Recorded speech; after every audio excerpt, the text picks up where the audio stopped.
Apakah yang dimaksudkan dengan pemerdagangan manusia? Pemerdagangan manusia merujuk kepada tindakan menculik dan memindahkan orang yang direkrut ke tempat atau negara lain secara haram, biasanya untuk menjadi buruh paksa, hamba atau tujuan seks komersial. Pemerdagangan manusia akan terus menjadi jenayah yang ditakuti orang awam, melainkan jika kita berusaha untuk mengambil tahu tentangnya. Di Malaysia, masyarakat awam, ibu bapa penjaga terutamanya, semakin bimbang mengenai penculikan kanak-kanak dan remaja yang semakin menjadi-jadi. Kita mungkin menganggap bahawa hanya kanak-kanak dan wanita sahaja yang menjadi mangsa penculikan. Tetapi kini penculik tidak lagi mengira jantina, umur maupun latar belakang. Menurut protokol pemerdagangan manusia, pemerdagangan terdiri daripada 3 elemen, iaitu perbuatan, di mana ia termasuk pengambilan, pengangkutan, pemindahan, pelabuhan dan penerimaan lisan. Seterusnya melalui kaedah cara, iaitu ugutan atau tindakan, kekasaran, paksaan, penculikan, penipuan, salah guna kuasa atau kelemahan yang memberi bayaran atau faedah. Yang ketiga adalah melalui konsep tujuan. Eksploitasi termasuk pelacuran, kegunaan seks, buruh paksa, perhambaan atau ciri-ciri eksploitasi yang lain. Apakah yang terjadi kepada mangsa culik? Adakah mereka diculik untuk mendapatkan wang tebusan? Adakah mangsa biasanya diculik sebelum diperdagangkan? Adakah mangsa datang secara sukarela? Adakah mereka tahu bahawa mereka sedang diperdagangkan? Semuanya akan terjawab melalui panel jemputan kita di dalam video ini. Bagaimana untuk mengenal pasti punca berlakunya pemerdagangan manusia? Pemerdagangan manusia boleh berlaku kepada sesiapa sahaja, tidak mengira umur, jantina ataupun kaum. Pemerdagangan manusia, terutamanya wanita dan kanak-kanak untuk industri buruh dan seks, adalah satu bentuk perhambaan moden. Merujuk kepada statistik tentang pemerdagangan manusia, terdapat lebih daripada 40,000 hamba di dunia yang mana industri ini dianggarkan bernilai 150 bilion dolar. Dilaporkan bahawa kanak-kanak dan orang awam Malaysia diseludup ke Thailand, Indonesia dan Taiwan untuk seks komersial. Di Malaysia pula, terdapat lebih daripada 5,000 pekerja seks komersial kanak-kanak di Lembah Kelang khususnya. Sebab utama pemerdagangan manusia mungkin berbeza antara satu negara dengan negara yang lain. Ia adalah satu fenomena kompleks yang biasanya dipengaruhi oleh keadaan sosial, ekonomi dan budaya. Walau bagaimanapun, terdapat faktor-faktor serupa seperti kemiskinan ataupun kekurangan pendapatan isi rumah, lari dari rumah, masalah domestik, mereka yang berhijrah ke negara lain untuk tujuan ekonomi, latar belakang pendidikan yang begitu lemah, peperangan, kekurangan peluang pekerjaan yang sah dan sesuai, permintaan untuk perkhidmatan seks wanita dan kanak-kanak, mangsa tidak terikat dengan undang-undang dan boleh diancam, permintaan yang semakin meningkat untuk pekerja asing dan permintaan bagi mendapatkan organ manusia. Mengamalkan tips untuk mengelakkan diri dari menjadi mangsa pemerdagangan. Antara tips untuk mengelakkan diri dari menjadi mangsa pemerdagangan adalah kita perlu sentiasa berwaspada terhadap tawaran-tawaran gaji lumayan yang biasanya digunakan oleh sindiket sebagai modus operandi mereka bagi mengaburi mata mangsa. Kerja yang mudah dengan tawaran gaji besar, siapa yang tak nak, kan? Untuk ibu bapa yang mempunyai anak-anak yang masih bersekolah, pesan kepada anak-anak anda sekiranya didatangi oleh individu yang tidak dikenali, minta lebih berhati-hati. Yang mana pula yang mempunyai anak-anak kecil, ajar dan didik mereka kaedah untuk mempertahankan diri, seperti menjerit, berlari ke tempat yang lebih selamat. Mempelajari teknik serta langkah pencegahan. Beberapa strategi pencegahan yang boleh diterapkan adalah mengurangkan risiko mangsa dieksploitasi melalui peningkatan pendidikan dan pembangunan ekonomi, mengurangkan pergantungan terhadap tenaga buruh asing melalui penguatkuasaan undang-undang, pendidikan awam mengenai pemerdagangan manusia untuk mewujudkan kesedaran, kawalan sepadan negara yang ketat dan mencegah rasuah di kalangan pegawai awam.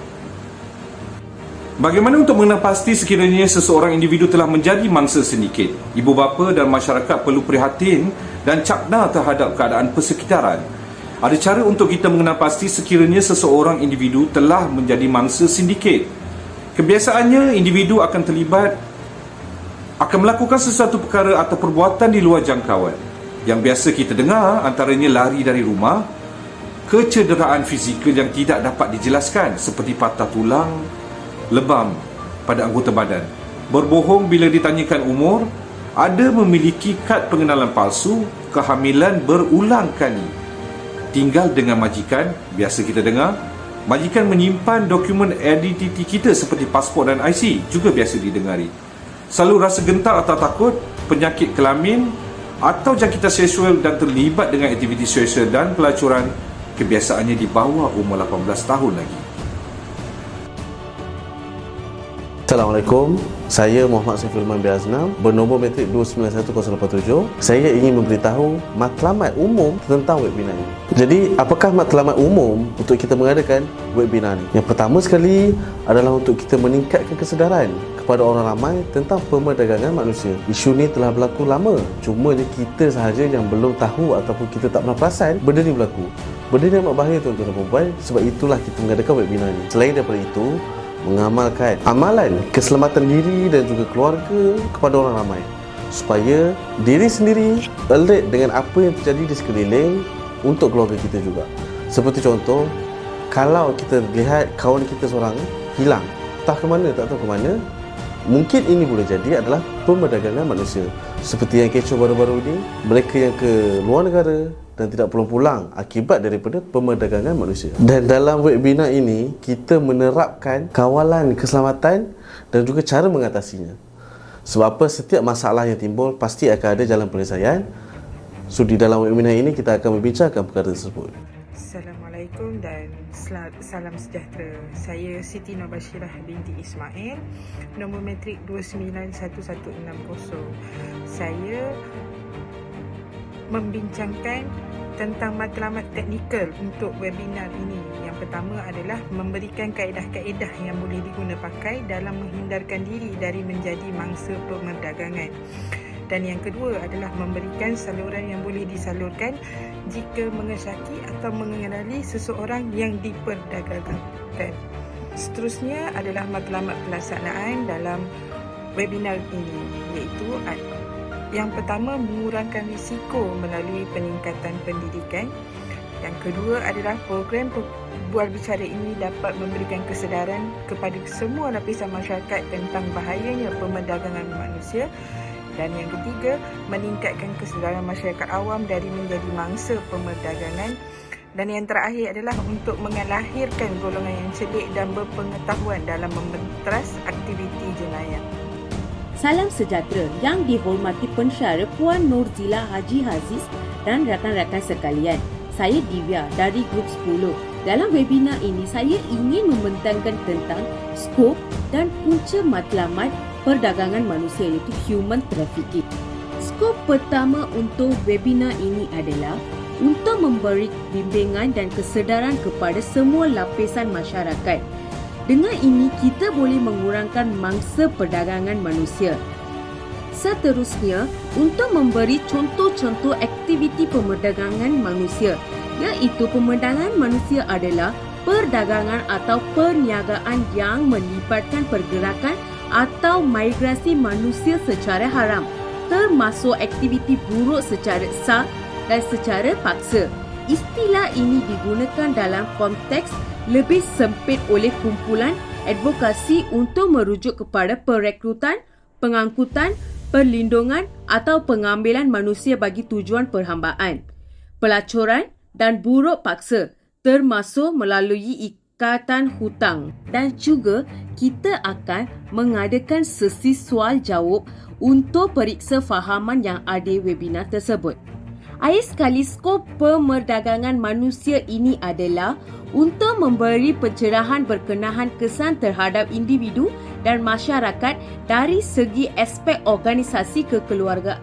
Seterusnya, saya ingin berbincang tentang 4 punca maklumat pemerdagangan manusia. Punca utama adalah permintaan untuk perkhidmatan seks wanita dan kanak-kanak. Berikutnya, punca kedua adalah bagi penjualan organ-organ dalaman manusia yang bernilai tinggi melalui pasaran gelap, iaitu black market.